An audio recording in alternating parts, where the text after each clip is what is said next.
الحين أنت محققة حوادث في نجم.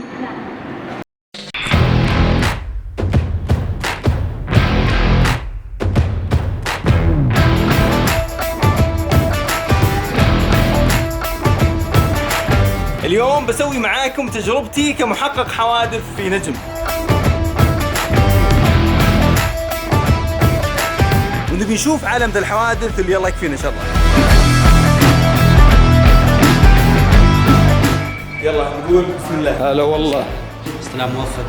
أول ما تدخل مركز الانطلاق تستلم العهدة من أمين المركز، جهاز اللاسلكي، مفتاح السيارة، طابع التقارير. طبعا من الأساس يصرفوا لك جهاز ذكي محمل فيه تطبيق حق محققين نجم ويصير معك دايم، وجهاز اللاسلكي عشان التواصل السريع. نظام البنزين في نجم عندهم شريحة داخل التانكي تعلمك كم تحتاج بنزين وكم تعبي وكم تكفيك مسافة. الأقماع هذه تخليها وراكم عشان لو صار حادث لا قدر الله وخليتها وراكم ما تجي سيارة وتوفر. وهذه طفاية حريق احتياطية على أساس لو باشرت حادث وفي حريق لا قدر الله تقدر تساعدهم. يلا نقول بسم الله. بدء الوردية.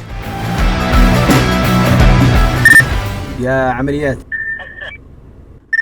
هيثم نازل الميدان، توجيهاتك بالتمركز. اكثر شيء كنت بعرفه وش العمليات وش الفرقه. العمليات هو المركز اللي فيه استقبال البلاغات واللي يوجه الدوريات في الميدان، والفرقه هم الدوريه اللي هم انا الحين في مركز استقبال البلاغات. اذا صار الحادث وتبي تبلغ نجم عندك خيارين، يا انك تتصل على الرقم الموحد او تبلغ عن طريق التطبيق، واول ما تخلص بلاغ على طول مباشره بلاغك يروح لمركز الاتصال. نجم خدمات التأمين، مرحبا، كيف اقدر اخدمك؟ وعليكم السلام، تفضلي. الطرف الثاني راح تطلب. مجرد ما يدخلون بيانات اللوحة على طول يبين إذا السيارة عليها تأمين ولا لا. سارة كيف الحال؟ الحمد لله. ليش اشتغلتي في نجم؟ حبيت يعني الوضع، حبيت كيف انه اقدر اساعد، اقدر اسوي شيء يعني، وحبيت الشغله. غالب الناس يتأذون من الكول سنتر، ان البنات اللي يردون على حوادث يقولون ما عندهم سالفة. بالعكس يمكن انا افهم في الشوارع اكثر منك حتى انت. واو كويس. البلاغات اللي تجي عن طريق الهاتف الموحد او عن طريق التطبيق تجي هنا في هذه الإدارة. بعدها يجي البلاغ هنا عند هذه الإدارة وهم يوجهون البلاغ لأقرب محقق من الحادث. يلا هذا جاء حادث، خلنا نقبله.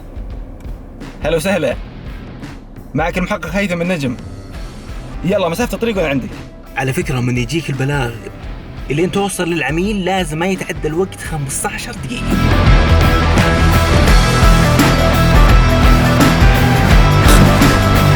عند كل حادث لازم تأمن الموقع بوسائل السلامة وتتأكد من السيارات موقفة في مكان آمن.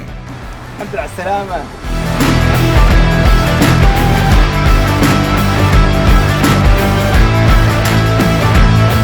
إذا وصلت الحادث ما تاخذ إجراءات إنهاء الحادث أكثر من 15 دقيقة. على فكرة ترى تقييم الحادث مو بيد المحقق، الناس يزعلون يقول يا أخي حط الخطأ علي. المحقق عنده نظام يمشي عليه، هذا النظام مكتوب، المحقق هو بس يتذكر ولا يراجع نظام ويطبق ويحط النسبة.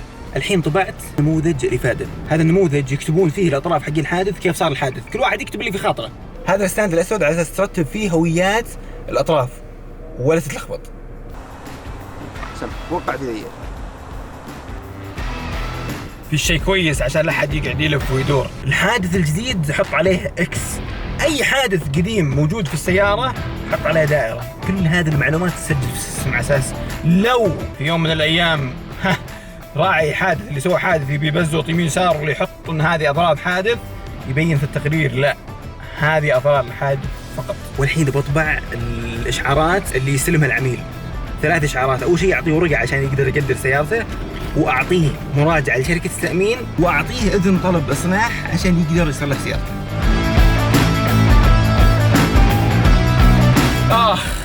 خلصنا الحادث الأول، يلا هذا حادث ثاني جاء.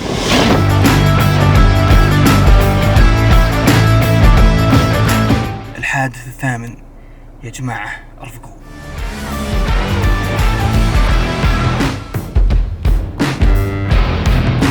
لو بلغت عن طريق التطبيق ترى بيوصلك بسرعة. ليش؟ لأن على طول اللوكيشن يجي للمحقق مباشرة على جواله على التطبيق زي أوبر وكريم. ولو تقفل الحادث برضو تتابع المعاملة إلين يوصل لشركة التأمين اللي أنت مأمن سيارتك عندهم. نجم الآن فيها أكثر من 1700 موظف وموظفة، والمحققين 100% سعوديين. خالد عسيبي الله يحييه. الله يبقيك يا عالم. خالد يا اخي الناس يقولون محققين نجم نفسيات. لازم انت بيدك كذا تنتزع الغضب منهم وتبتسم في وجههم. يا ساتر، شفت كل هاللي سويناه؟ في شيء عند نجم اسمه المرور السري، اسمهم الجودة. هذول الجودة تلقاهم بسيارات عادية يراقبونك أنت يا المحقق ويتأكدون أنك قاعد تقدم خدمة كويسة للعميل. بعض الناس يقول يا أخي أشر النجم أبي يوقف وأنا صاير الحادث ما يوقف. نجم ما يوقف لأي حادث في الشارع، لازم يجيب بلاغ على هذا الحادث عشان يوقف. على فكرة ترى نجم ما يباشر إلا الحوادث اللي أصحابه معاهم تأمين، أو لو على الأقل واحد من الأطراف معه تأمين، سواء الحق كان معه أو عليه هذا اللي معه تأمين، عادي يباشر. ولو صار حادث في إصابات ولوفيات على طول يصير الحادث من اختصاص المرور. نجم ما يقدر يصلح ولا شيء. بعض العملاء يزعل يقول ليش عملاء نجم شايفين نفسهم ما يخلونا نتكلم معهم؟ أنا كمحقق ما أقدر أسولف مع العميل وهو في السيارة، أنك بتعطيني إني أخلص الحادث بسرعة، ولو جلست أسولف معك بسولف مع الثاني والثالث وبتأخر على الحادث الثاني والثالث. لازم أنجزك. من الأشياء الكويسة عند نجم إنهم من خلال قراءتهم لشاشة الخريطة تبع الحوادث يشوفون الأماكن اللي تتكرر فيها الحوادث وينزلون الميدان يرفعون تقارير دورية للبلدية إنه يا جماعة ترى هذا المكان قاعد تتكرر فيه الحوادث بكثرة. هنا مدير الفرع يشوف معدل ضغط الميدان ونسبة الاستجابة لكل حادث. هذا سيارة يمشي انت ورا كذا. أي أحد يعترف على حادث يجي هنا في هذه الإدارة. مو بكل من تقدم النجم على طول يصير محقق، لا يا عبيد. أول شيء لازم يجتاز المقابلة الشخصية، بعدين لازم يعدي الكشف الجنائي والطبي، ثم لازم ياخذ دورات في نظام التأمين ولازم يعرف نظام المرور. ما يعديها لازم ياخذ اختبار المعهد المصرفي. بعد اختبار المعهد المصرفي يبدأ ينزل تدريب ميداني لمدة شهر كامل لين يضبط الشغل. إذا ضبط هذيك الساعة يبدأ يشتغل محقق في نجم. في التدريب برضو لازم يقعد شهر كامل يستخدم التقرير اليدوي عشان لو صار حادث لا قدر الله وتعطل الجهاز ولا تعطل شيء يصير عارف يستخدم التقرير الورقي. عبد الله المزيرعي رئيس الموارد البشريه في نجم، يلا حيه. الله يحييك. كيف تطورون الموظفين عندكم؟ عندنا تطوير لبيئة العمل تكون محفزة، توفير كوادر وظيفية وطنية، توفير الدعم المهني اللازم. الدوام في نجم 8 ساعات ما فيها بريك، تاخذ بس 5-10 دقائق عشان تصلي ولا تاكل.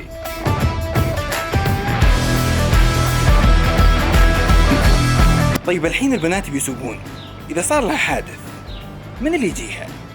وراء هذا الباب حفل تخريج أول دفعة من محققات نجم في السعودية.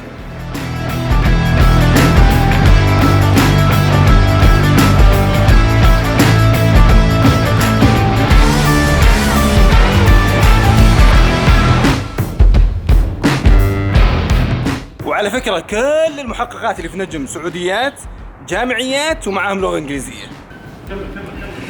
معانا الرائد متقاعد إبراهيم أبو شرارة، يلا حيه. حياكم الله، تشرفنا فيكم.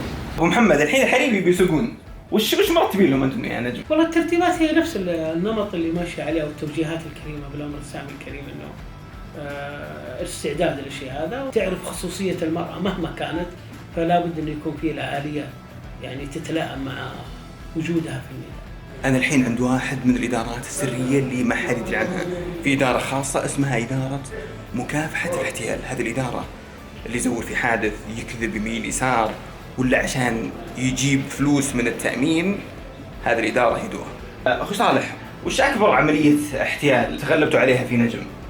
والله كثير صراحة، بس إنه أصعب شيء يجينا هو اللي ياخذ، بس ومو بصعب، بس إنه يستهلكنا وياخذ وقت كبير وجهد مجهود يمكن يتطلب أشهر العمل عليه، اللي هو تنظيم العصابة في التكسب من التأمين. في مجموعة عصابة يمكن وصلوا أعدادها أكثر من 100 شخص. صحيح. وكل هذول يتصيدون؟